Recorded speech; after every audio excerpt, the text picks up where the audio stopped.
우리가 이제 결혼을 하고 이제 부부간에 살다 보면 좋은 일도 있지만 싸우는 일도 있습니다. 그래서 이제 부부 싸움이라고 하죠. 싸울 때 늘 우리가 목표로 하는 것이 뭡니까? 누가 주도권을 잡고 누가 이기느냐. 이게 싸울 때. 근데 싸움은 대체적으로 뭘 잘 생각하지 않아요. 룰을 잘 생각하지 않아요. 감정에 의해서 많이 싸웁니다. 그리고 동네 깡패들이 싸울 때도 이 그룹별로 싸우는 것을 집단 싸움이라고 해요. 패싸움이라고도 이야기하는데 그때도 마찬가지로 룰을 잘 생각하냐고 손에 잡히는 대로 삽, 꽃갱이, 강목 이런 것들 그리고 야구 방망이까지 동원해서 막 싸워서 이기는 사람이 이제 승리자가 되는 그런 싸움이죠. 또 나라와 나라끼리 싸울 때는 이제 전쟁이라고 하는데 전쟁도 사실 어느 정도 협약이 있어요. 유엔의 어떤 전쟁의 어떤 룰이 있는데 대부분 그것들을 무시하고 일단 어떻게 폭격을 하든지 새벽에 기습을 해서 싸워갖고 이기는데 이제 이렇게 혈안이 되어 있는데 싸움의 목적은 보통 이기는 것이다. 이제 이기는 것. 이제 그러다 보니까 싸움이 일어나는 그런 것들도 대부분 감정적인 일이 많이 일어나고 또 어떻게 됐든 어떻게 됐든 이기고 보는 그런 것이 이제 싸움의 이제 그런 그 목표인데 이거하고 달리는 여러분 잘 알다시피 이제 스포츠 같은 경우는 싸움에 이기는 것도 중요하지만 일단 이기기 전에 룰을 지키지 않으면 반칙이라고 이야기하고 반칙을 2번, 3번 이상 하면 퇴장이 돼서 싸워보기도 전에 또한 승리를 하기도 전에 퇴장을 당하는 그런 경우가 있습니다. 그래서 스포츠라고 하는데 마찬가지로 성경도 이 바울은 흔히들 신앙생활을 뭘로 많이 비유를 하냐면 마치 운동선수가 경기장에서 운동을 하는 것으로 많이 비유를 합니다. 그래서 운동선수는 표대를 향해서 가는데 뭘 지켜야 되냐면 룰을 지키면서 해야 되는 거죠. 기독교인들도 마찬가지고 하나님의 백성들도 이 땅에 살아가면서 이기기는 이겨야 되는데 무엇을 지켜가면서 해야 되냐면 룰을 지켜야 되는데 그 룰이 바로 성경에서는 계명이라고 해야 합니다. 계명을 지켜가면서 해야 된다. 그러면 우리가 이 땅에서 어떻게 이길 수 있는가? 그리고 도대체 우리가 이긴 것은 무엇인가? 이런 것에 대해서 우리가 나눠볼 텐데 먼저 우리가 말씀을 좀 읽어보겠습니다. 시작. 예수께서 그리스도를 믿는 자마다 하나님께로부터 난 자니 또한 낳으신 이를 사랑하는 자마다 그에게서 난 자를 사랑하느니라. 우리가 하나님을 사랑하고 그의 계명들을 지킬 때 이로써 우리가 하나님의 자녀를 사랑하는 줄을 아느니라. 계명들은 무거운 것이 아니로다. 먼저 우리가 어떤 존재인가를 이제 계속 요한은 이야기합니다. 어떤 존재인가? 우리는 예수께서 그리스도이심을 믿는 자마다 하나님께로부터 난 자라고 이야기합니다. 그러니까 우리는 예수 그리스도를 믿는 존재이다. 그러므로 예수 그리스도를 믿음으로 우리는 하나님의 자녀가 됐다. 곧 하나님의 자녀가 됐다는 것은 이 영적으로 거듭났다라는 것을 이야기하는 거죠. 그리고 영적으로 이렇게 거듭나게 하는 하나님을 사랑하는 자, 그 사랑하는 자는 또 그의 계명을 지키게 된다라고 이야기합니다. 그러니까 계명들이라고 이야기하는 것은 뭐냐면 계명이 하나만 있는 것이 아니라 제가 이야기했다시피 하나님께서 가르치는 모든 것들을 계명이라고 이야기했고 또 예수님께서 가르치는 모든 것들을 계명이라고 했다. 그리고 계명의 가장 큰 뜻이 뭐냐? 하나님께서 정말 원하는 가장 계명의 큰 뜻이 뭐냐? 하나님이 원하는 뜻이 뭐냐? 자꾸 물어볼 때 하나님은 여러분들이 예수 믿기를 원한다는 거. 예수 믿고 그 안에 영생을 얻기를 원한다는 것. 그런 사람들에게 있어서 계명은 필수적이다. 그래서 이 계명을 또 아는 사람은 어떻게 해야 되냐면 하나님을 발견하게 되고 또 계명을 아는 사람은 형제를 사랑할 수밖에 없다. 이제 이런 것들이 계명 안에 다 녹여져 있습니다. 그러니까 하나님의 자녀라는 것과 계명을 사랑하는 것과 또 예수를 믿는다는 것은 이게 분리되는 것이 아니라 계명을 알면 예수를 발견하고 계명을 알면 하나님을 사랑하게 되고 또 하나님의 자녀는 계명을 알게 되고 하나님의 자녀는 예수를 믿게 되고 또 하나님의 자녀는 그의 낳은 자녀들 곧 오늘 예수 그리스도로 한 몸이 된 우리 형제 자매를 사랑하게 됐다라는 것입니다. 그러니까 어떻게 보면 순서적으로 이걸 이야기하면 너무 복잡하는 거죠. 그러나 이 모든 것이 하나로 어우러져서 오늘 우리에게 메시지를 전달하는 것은 모두가 융합적으로 반응한다는 것입니다. 그러니까 율법을 지킨다라고 하면서 사랑하지 않는 자들.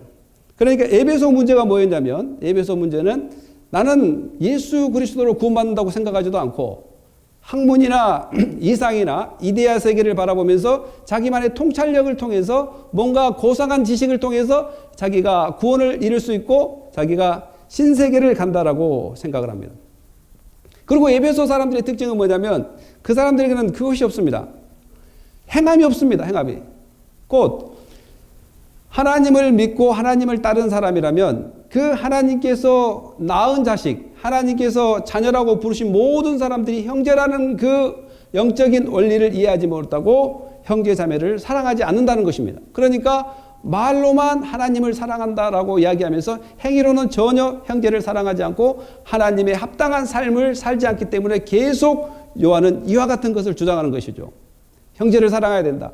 형제를 사랑하는 것이 뭐냐? 하나님을 사랑하는 것이다. 그러면 하나님을 사랑하는 것이 뭐냐? 계명을 지키는 것이다. 그럼 계명을 지키는 것이 뭐냐? 하나님을 사랑. 계속 다람쥐 쳇바퀴 돌듯이 그 말이 그 말인데 그 말이 그 말인데 하나니까 계속해서 강조해서 다른 말로 이렇게 강조하는 것을 볼 수 있습니다. 오늘 그리스도인들도 마찬가지로 알기는 잘 알아요. 성경에 대해서 알기는 잘 아는데 정말 이 아는 것을 어떻게 몸소 실천할 것인가. 이것이 계속 요한이 그렇게 애타게 이야기하는 것이 아닙니까? 여러분 형제 자매가 누굽니까? 물어보면 어떻게 대답합니까? 여러분 형제가 누굽니까? 우리가 형제가 누굽니까? 여러분 물어본다면 어떻게 대답하실 것입니까? 여러분 쉽게 우리 오정도님이 저희 형제입니다라고 쉽게 나옵니까? 쉽게 나와요? 박수 한번 치시나? 박수 한번 쳐요? 예. 이거 쉽지 않아요. 교회에 다닌 사람을 갑자기 물어봤을 때, 여러분 형제가 누굽니까?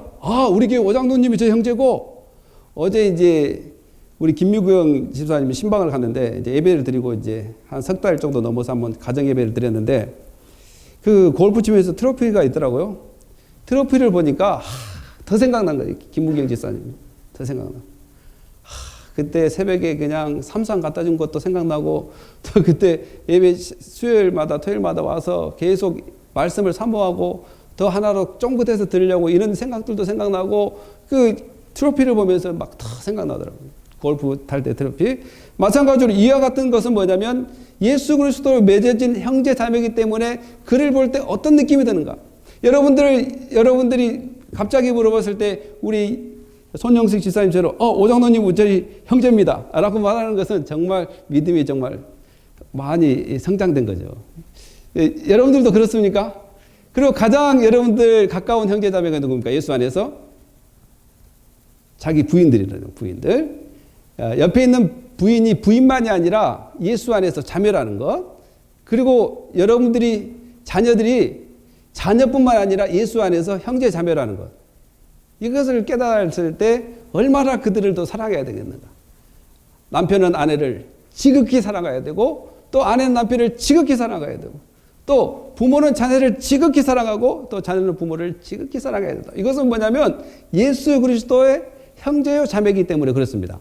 물론 육신의 피로 말미암아 맺어진 가족이지만 반면에 영적인 예수 그리스도로 맺어진 가족이기 때문에 더 사랑해야 된다는 것입니다. 그래서 여러분들이 형제 자매라고 물어봤을 때 우리 김병재 권사님 우리 자매입니다. 이렇게 나올 수 있는 그 교회는 정말 행복한 교회입니다. 우리 교회가 앞으로 이런 꿈이 좀 있으면 좋겠습니다. 누가 말해도 그 집사님 좀 생각하고 이야기하면 좀 문제가 있어요. 그러나 서슴없이 우리 이정은 집사님 우리 교회 자매입니다. 이렇게 막 자랑스럽게 이런 식으로 이렇게 이야기를 하면 정말 그 교회는 정말 행복한 교회다. 이런 것들을 우리가 생각할 수 있습니다. 한국에 대한민국의 섬이라는 프로그램이 있더라고요. 대한민국의 섬. 거기에 이제 그 전라남도 진도를 이제 방역을 하면서 그 중에서 한 할머니가 나오게 되는데 그 할머니 이름이 뭐냐면 이기덕 씨인데 그분이 이제 남도 육자보기를 하면서 늘 흥얼거리는 것이 뭐냐면 한이로다 그렇게 하면서 불쌍한 우리 오빠 이제 계속 오빠를 그리 생각하더라고요.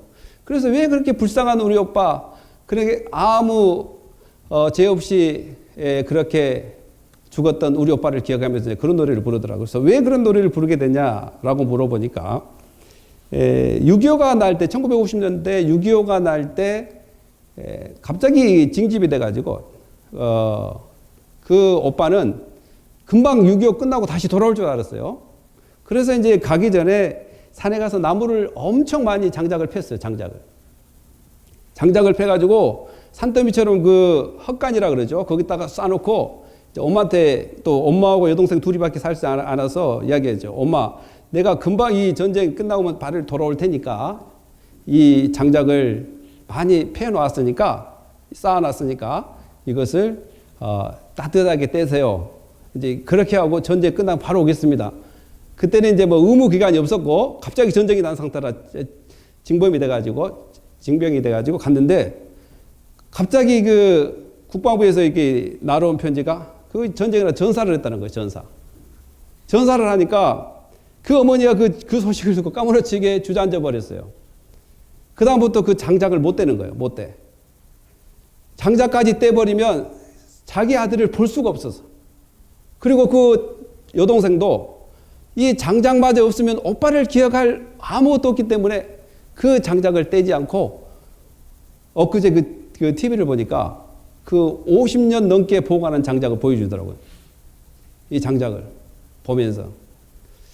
바로 이 장작이란 메시지를, 그 매개체를 통해서 그 가정을 그렇게 소중하게 여겼던 오빠를 생각하고, 또 엄마는 자식을 생각해 나가는 것을 볼 수 있습니다. 마찬가지로 사도 요한도 예수 그리스도께서 부활하시고 승천하셨단 말이에요. 그래서 자기들의 사도 요한을 직접 가르쳤던 예수님을 어떻게 기억했냐면 그 가르침을 통해서 기억하다는 거예요. 그래서 이제 제롬이란 신학자이면서 AD 300년대 사람인데, 그 제롬이란 사람이 그 헬라어나 히브리 성경을 라틴어로 번역한 사람이고, 여러 가지 초기 신학들을 많이 정립한 사람이었는데, 그 사람이 이제 그 요한의 제자가 있었단 말이죠. 요한의 제자를, 초기의 요한의 제자는 폴리갑이라고 있어요. AD 105년 그때. 그러나 그 제자들의 입을 따라서 그 전해졌던 말이 있다면, 그의 그 제롬의 갈라디아 주석이 어떻게 있었냐면, 요한은 노년에 그 제자들의 그 부축을 받고 설교를 하는데, 대부분 요한은 다른 이야기를 않고 아이들이여 사랑하십시오, 이렇게 대부분 이야기를 합니다. 그리고 노년에 이제 하다 보니까 100살 가까이 이런 이야기를 하다 보니까 어때요? 그 힘이 없고 기력이 있기 때문에 간단하게 그런 이야기를 하면서 계속 가는 곳마다 그 이야기만 하길래 제자들이 물어봤습니다. 왜 다른 메시지도 많이 있는데 아이들이여 사랑하십시오 라고 이 말만 합니까? 물어보니까 그 요한 사도가 이야기하기를, 이것은 예수님께서 가실 때 형제들끼리 서로 사랑하라고 그렇게 말했기 때문에 나는 이 말을 통해서 가신 예수님을 기억하고 그 가르침이 너무 소중하기 때문에 나는 이 가르침, 예수 그리스도의 가르침을 통해서 나는 그 그리스도를 떠오르고, 또한 그 가르침이 여전히 전수될 수 있도록 나는 그 사랑의 메시지밖에 증거할 수 없다. 그리고 이 사랑의 메시지만 증거해도 충분하다. 이제 이렇게 이야기를 했다고 합니다. 그러면서 이제 이런 편지들 중에서 계속 요한 사도는 무엇을 가르치냐면 사랑하라 이렇게 이야기합니다. 그러니까 하나님의 자녀인 우리가 이제 육신의 자녀도 마찬가지로 이렇게 부모가 애를 낳으면 우리가 원하지 않던 그 시블링, 그 형제들이 자연스럽게 한 부모 밑에서 이 형제라는 구성원이 된 것처럼, 우리가 예수 그리스도를 믿을 때 우리가 예수 그리스도 아래에 있는 우리 모두가 자연스럽게 형제 자매가 된 것처럼, 우리는 그 인식을 가지고 형제 자매를 대할 때 사랑이 넘치는 형제 자매로 되어야 될 줄 믿습니다. 그래서 이 사랑이라는 것은 어떻게 해야 되냐? 바로 이 기덕 할머니가 장작을 보면서 마치 오빠를 기억하듯이 오늘 이 말씀이란 계명을 통해서 하나님의 메시지를 기억하고, 이 말씀이란 그 메시지 곧 계명을 통해서 하나님의 사랑을 늘 발견해서 그 사랑이 어디로 연결돼야 되냐면 이웃까지 연결되는 그런 은혜가 우리 가운데 있어야 될 줄 믿습니다. 정말 우리가 이제 사랑을 실천해야 됩니다. 사랑. 그래서 사랑은 저번째 우리가 이야기했다시피 남의 육신의 피로분을 채워주는 것뿐만 아니라 성경에서는 대부분 이 육신의 피로만 이야기하지 않습니다. 더 중점적으로 이야기하는 것은 뭐냐면 이 사랑할 때 정말 죽어가는 영혼을 위하여 예수님이 왔다. 또한 이 죄로 허덕이는 육신을 위해서 예수님께서 오셨다. 그리고 이 예수님은 여러분에게 영생을 주시기에 오셨다. 그 예수님은 십자가에서 피를 흘리기까지 여러분들을 구원해냈다라는 구원의 메시지를 계속 증거하면서 그 구원의 메시지가 바로 사랑의 표현이라는 것을 계속 하나님은 그 요한을 통해서 우리에게 전달해 준다는 것을 기억해야 됩니다. 그런다면 오늘 우리가 사랑을 할 때 육신의 필요뿐만 아니라 영적인 필요, 곧 예수 그리스도의 복음을 증거함으로써 그 믿지 않은 영혼들, 또 앞으로 우리가 형제 자매가 될 사람들을 향하여 쉼없이 예수 그리스도의 복음을 증거함으로 사랑을 실천해야 된다는 것을 기억해야 될 줄 믿습니다. 그래서 영적인 사랑과 육적인 사랑을 고루할 수 있는 것이 바로 크리스찬이다. 믿지 않는 사람은 한 가지 사랑밖에 못합니다. 곧 육신의 필요를 줄 수 있지만 그들에게 영적인 필요를 줄 수 없다는 것입니다.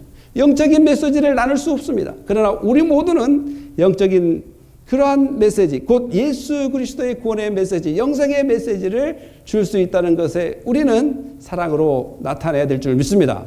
두 번째 한번 읽어보겠습니다. 시작.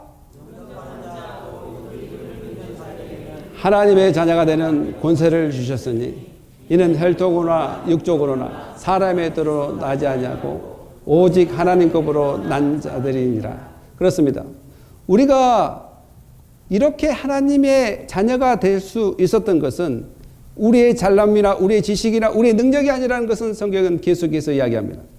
또한 성경은 우리에게 무가치한 죽을 수밖에 없는 영혼이라고 계속 이야기합니다. 무가치한 인생, 정말 죽을 수밖에 없는 인생이라고 이야기하지만 그럼에도 불구하고 그런 인생 가운데 오신 예수 그리스도를 통해서 이것은 하나님의 정말 지혜로운 방법이었습니다. 하나님의 지혜로운 방법이란 뭐냐면 약속을 지킬 수밖에 없는 그 지혜로운 방법. 생명은 생명으로 갚아야 된다는 그 동해복수법.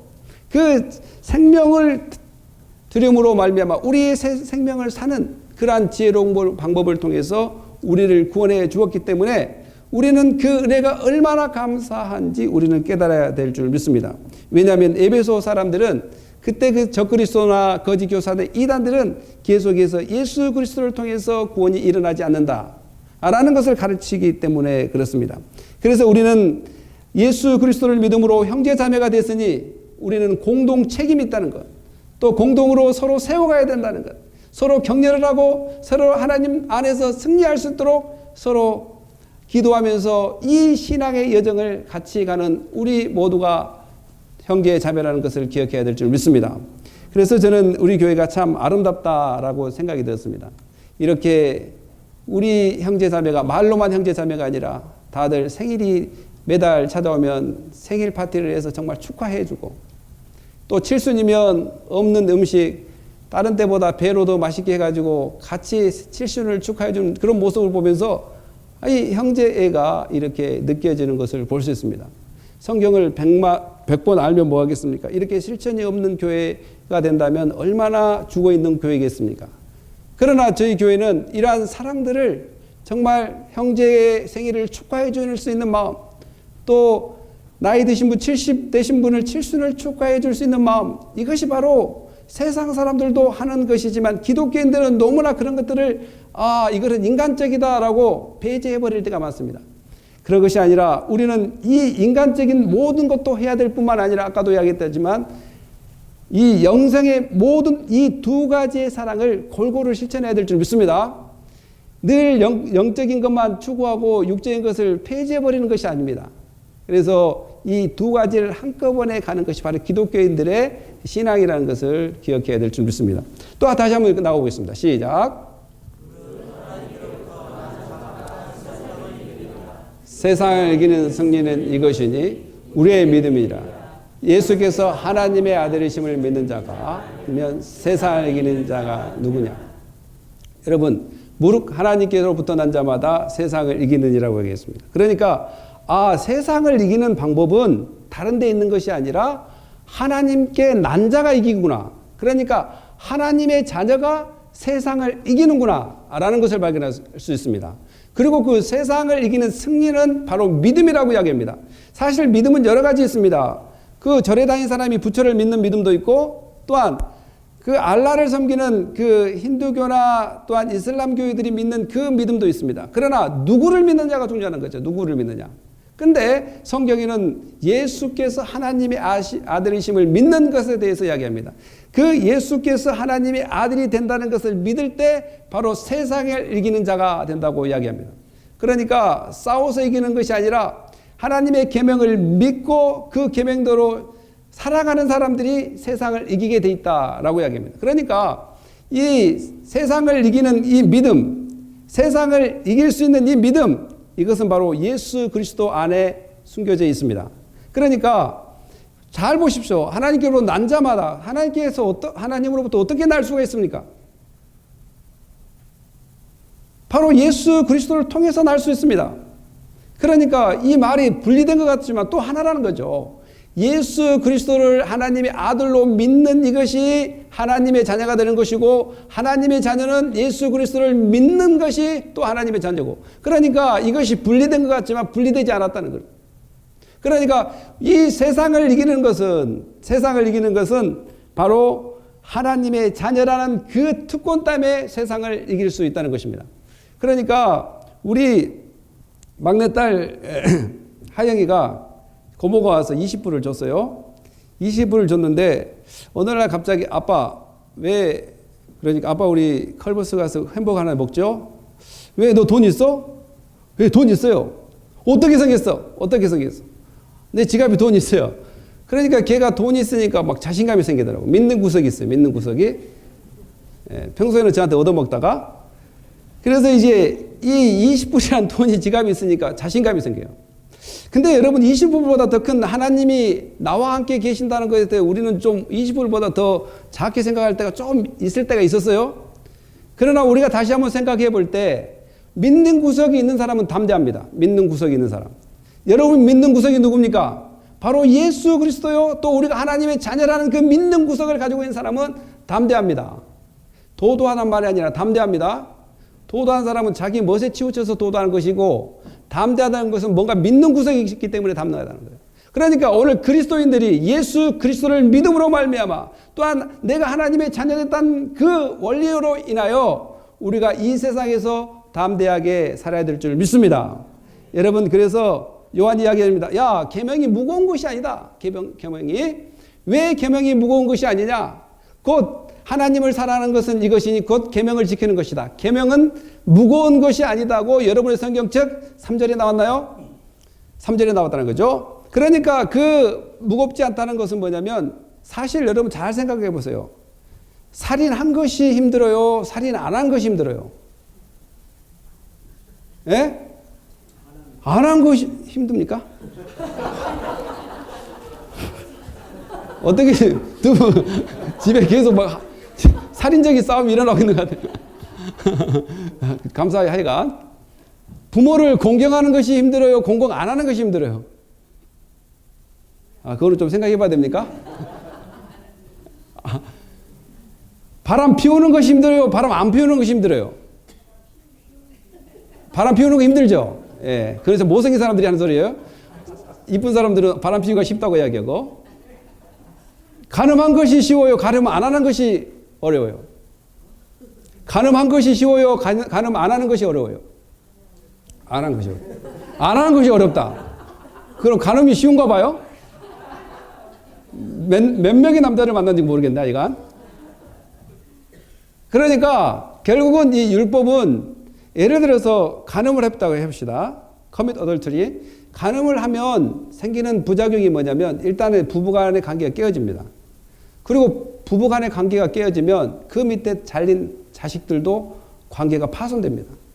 그리고 그의 인생들이 처음에 트라우마를 겪게 되고, 오히려 그 율법을 어김으로 생기는 그 효력이 엄청나게 disbenefit, 그러니까 아주 실망적이고 절망적인 방향으로 치닫게 되는 거죠.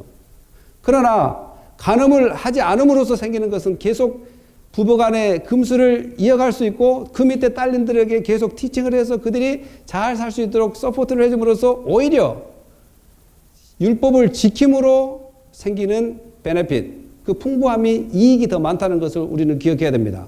그래서 요한은 율법은 무거운 것이 아니다. 무거운 것이 아니다. 사실 우리 살인하기는 어렵잖아요. 그렇죠? 살인하기가. 그런데 이제 우리 영선 집사님 이야기는 목사님 꼭 육적으로 살인뿐만 아니라 눈에 보이는 그 보고 마음으로 품는 것도 죄가 아닙니까? 이제 이런 식으로 깊게 이야기한 것 같아요.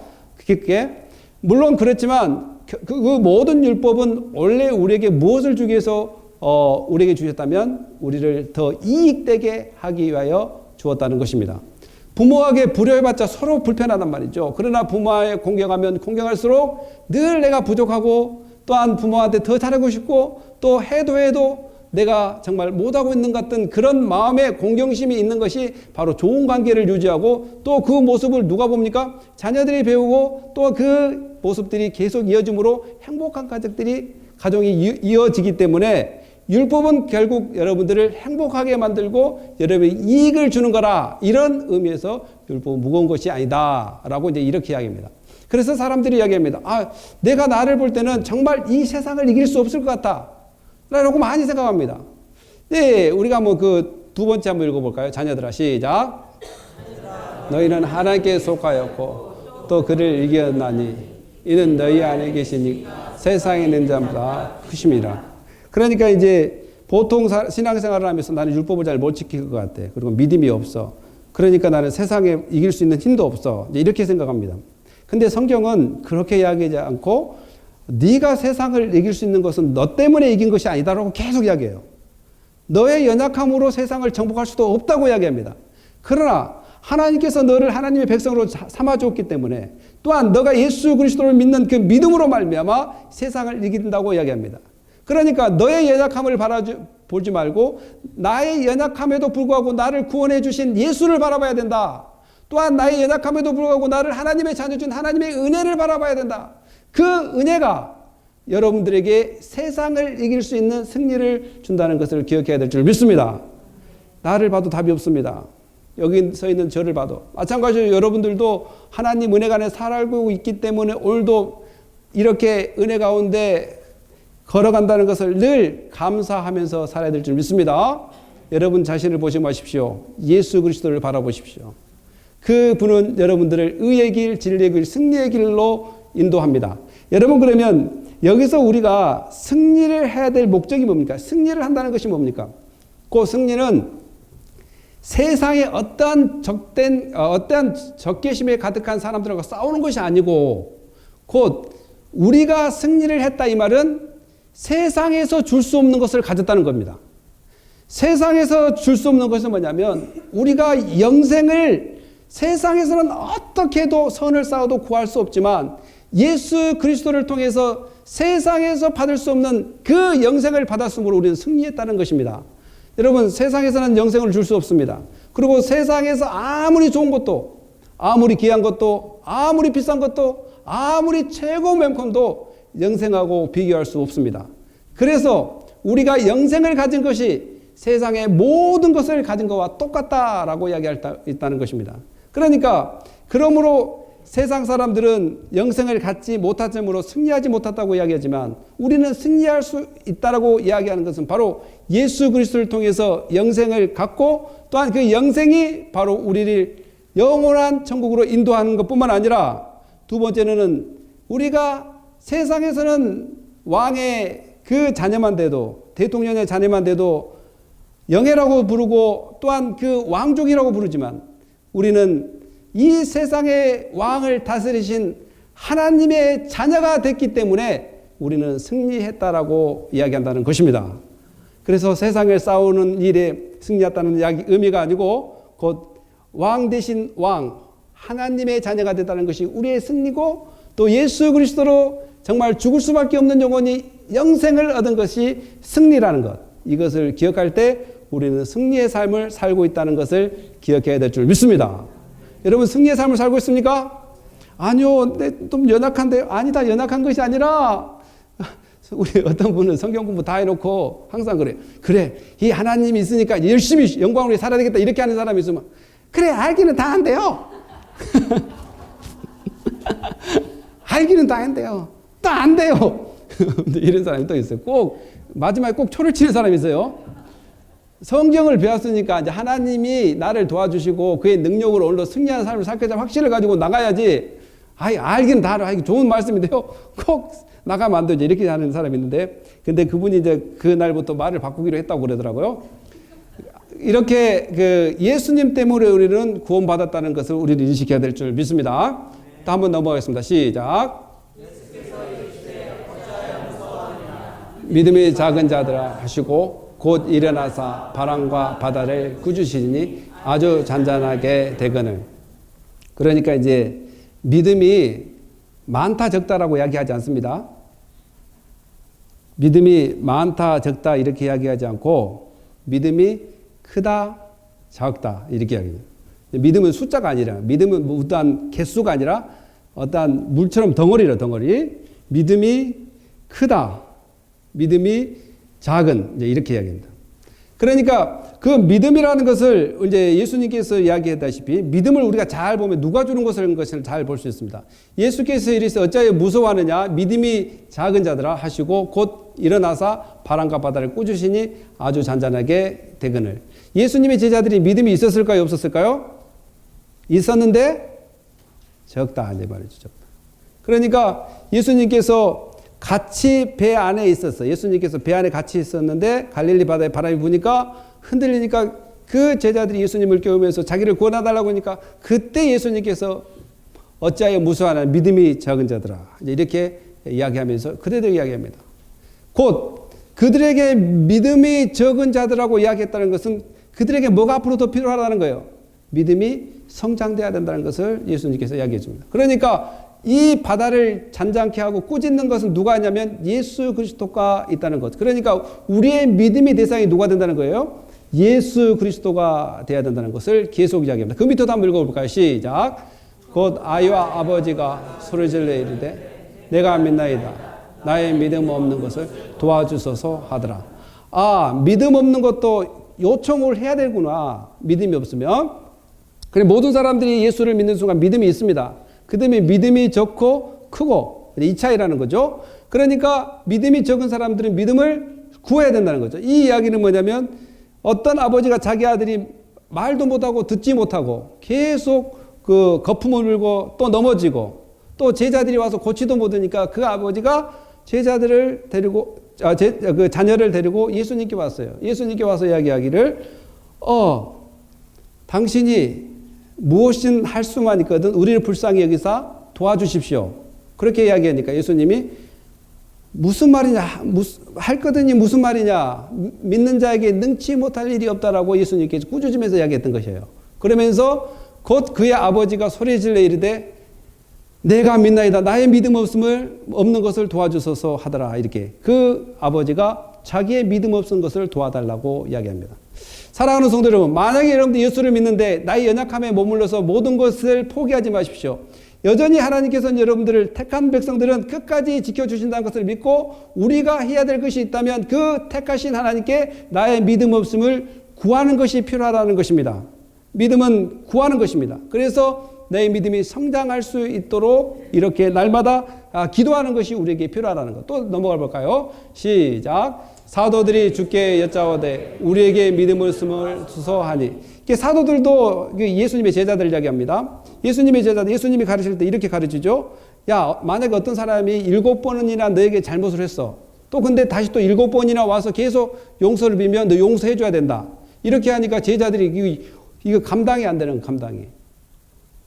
7번이나 잘못한 사람이 와서 계속 또 7번 용서하다 하면 지금 용서를 해줘야 되나 말아야 되나 그렇게 고민하고 있을 때 예수님 용서를 해줘야 된다. 여러분 용서하기 쉽지 않잖아요. 그러잖아요.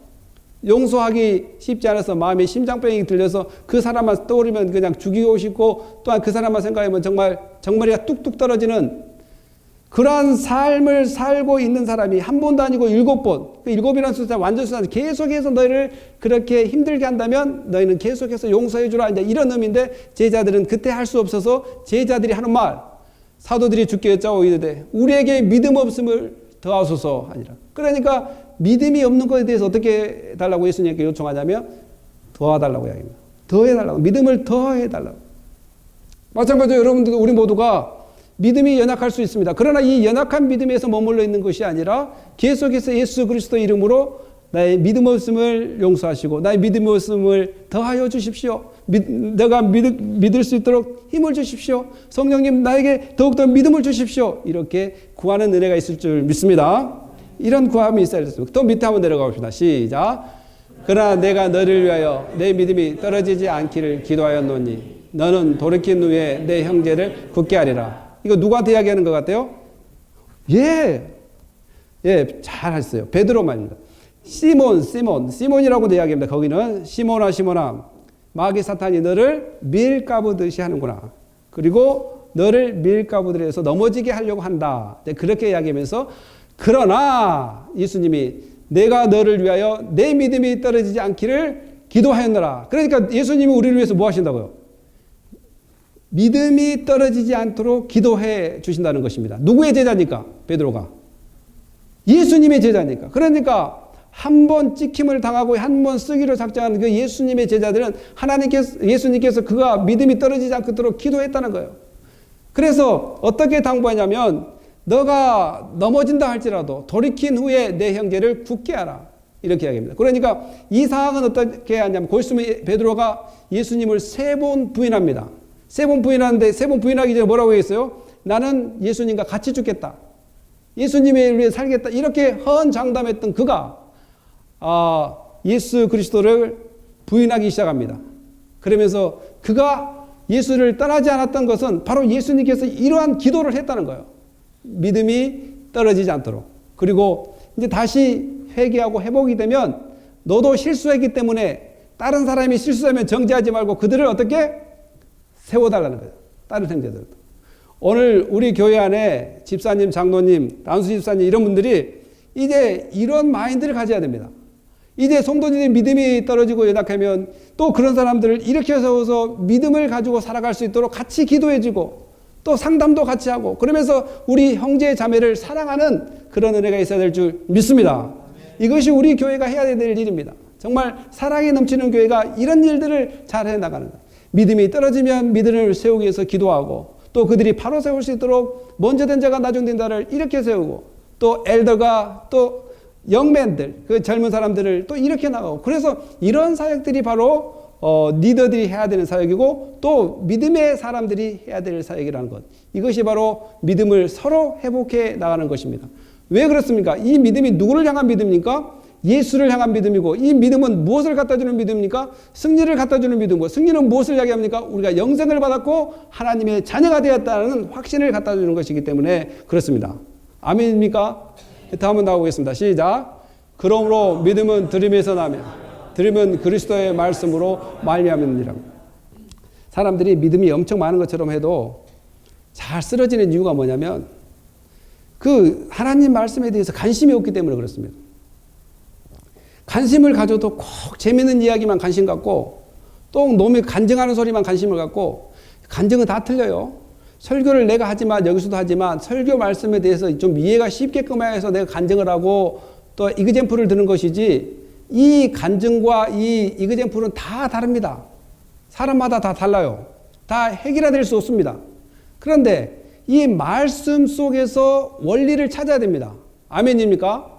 이 말씀 속에서 원리를 찾아야 되는데 대부분 말씀에 굳건히 선 사람은 어떤 일이 있어도 넘어지잖아요. 변함없이 믿음을 지켜나갑니다. 그러나 늘 경험을 중요시하고 늘 웃기는 소리 좋아하고 또 간증이나 듣으러 다니고 정말 직접적인 성경에 대해서 관심이 없으면 계속 넘어집니다.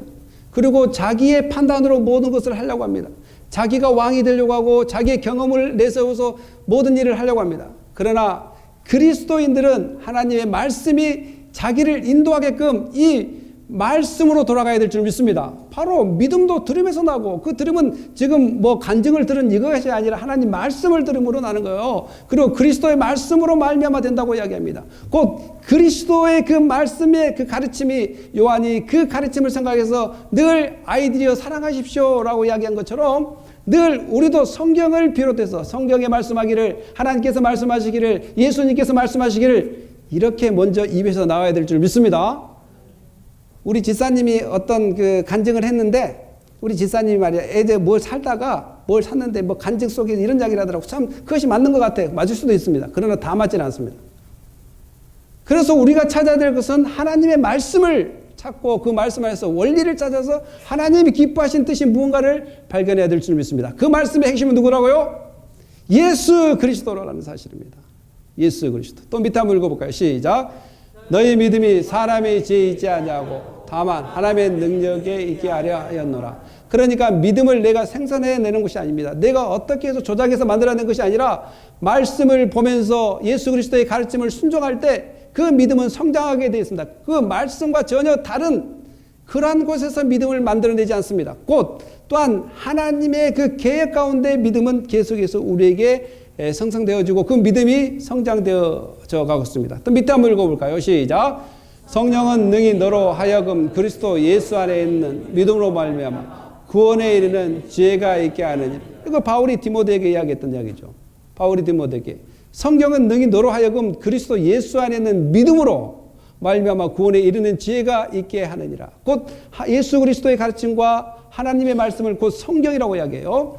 이 성경 말씀은 곧 그 모든 하나님의 자녀들이 구원으로 인도하는 그 지혜를 알게 하고 그 지혜는 믿음을 갖게 하는 역사가 있다는 것입니다. 그러니까 이것을 또 분리하면 돼요. 믿음 따로 구원 따로가 아니라 그 말씀을 믿음으로 구원을 이룬다는 그 능력, 어떻게 보면 믿음 자체도 하나님께서 주신다는 것을 우리는 늘 발견할 것입니다. 또 한번 나가볼까요? 시작. 주로 임하시니 곧 예수 그리스도시라. 물로만 아니요 물과 피로 임하셨고 증언하는 이는 성령이시니 성령은 진리니라. 증언하는 자 이가 셋이니 성령과 물과 피라. 또한 이 셋은 합하여 하나니라. 그러니까 이제 결국은 이제 물 하면 여러 가지 뭐 학자들이 이야기를 다르게 하는데 결국 대부분 어떻게 물과 피를 이야기하냐면 예수 그리스도께서 사역 공생애를 시작할 때 물에서 세례를 받았어요. 그러면서 그 세례를 받고 나오자마자 뭐가 생기냐면 하늘에서 성령이 내려왔습니다. 그리고 그 사역의 절정이고 사역의 마지막이 뭐냐면 십자가의 죽으십니다. 그래서 전체 그 예수 그리스도의 십자가를 통해서 그 이루어지는 그 증인을 누가 하냐면 성령께서 해 나가십니다. 그래서 우리의 믿음이 대상이 되는 것은 바로 예수 그리스도를 통해서 이루어진다. 그 예수 그리스도가 우리를 구원했다는 그 증거를 바로 그의 사역을 통해서 성령을 통해서 우리에게 증거되어져 간다는 것입니다. 그래서 그 증거는 다시 한번 여러분 9절에 뭐라고 나왔어요? 9절에 여러분 성경책 9절에 이서인이 권사님 항상 준비하고 계셔야 되는데 말이에요. 9절 손영시사 찾았습니까? 시작. 예, 5장 9절 예, 읽어보세요. 예, 권사님 읽어보세요. 5장 9절 시작. 만일 우리가 예, 사람들의 괜찮아요. 예. 권사님 읽어보세요. 5장 9절 시작.